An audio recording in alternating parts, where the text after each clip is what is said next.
Hi everyone, this is Mohammed Sadiq. In this session, we learn how do we perform a VLOOKUP without writing the VLOOKUP formula. Okay, so when you look into this, I have this particular workbook, Excel workbook, where I have two sheets of data. So one is we have a products tables, we have a product ID, name, unit price. Okay, we have some set of products. Now, we also have an orders table. So where we can see in the orders table, in each order, the customer has placed some products and he has told some quantities are there. Now, what I want is, I just want to know in this order, what are the products are being placed and what is the actual unit price of that. If I have to do the billing, I need to know the unit price. If we have to do this generally, I have to perform a VLOOKUP formula to get the name of the product. Again, I have to write a VLOOKUP formula to get the unit price of the product. We have to just keep moving around the different sheets and all these things. So now we will see how do we perform this without writing the formula. Okay, so for that, I'll try to do this in the new sheet, okay, where I'll try to bring both these particular files. I've just opened a new Excel file and I'll just go to the data tab here, get data. I want to get the data from the Excel workbook.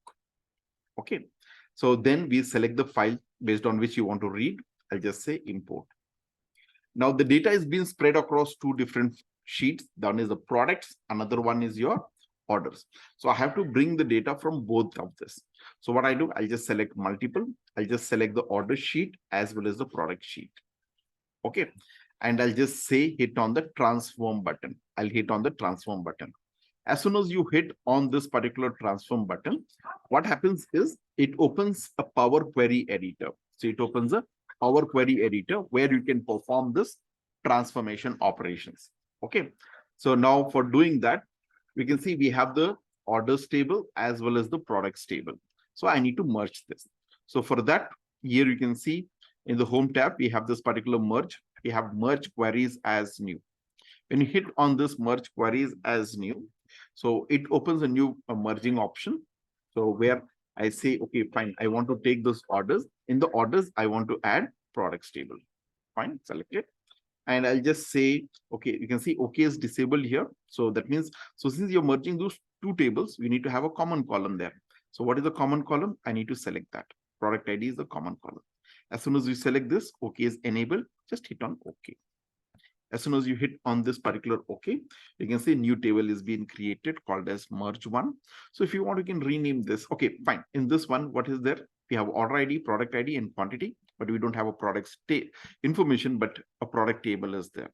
So now you want to expand with the orders. You have to get the corresponding product details also. We can see the two-sided arrow here. Just hit on this expand. Now it says, oh, in the products table, we have the product ID, name, and unit price. What are the fields you want to bring in? Product ID is already there in the orders table, so I don't want to bring in. I don't want this.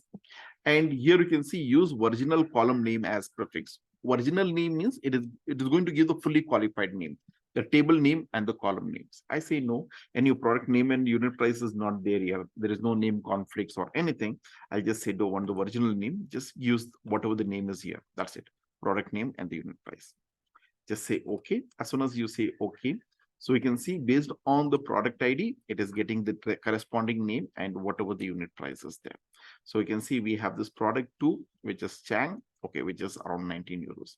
Okay, 17. Okay, every product based on the product ID, it is getting the name of the product and the unit price.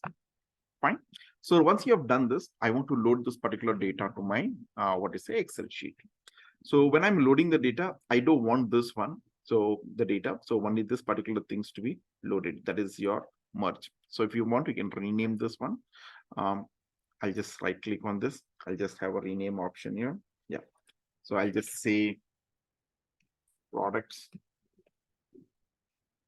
orders. Okay, product orders. Just say something. And you want to load this.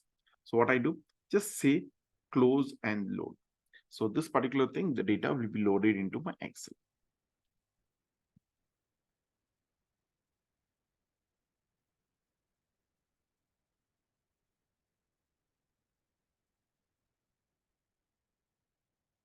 Okay, and you can see here in this, we have the orders data, and you can see based on the product ID matching.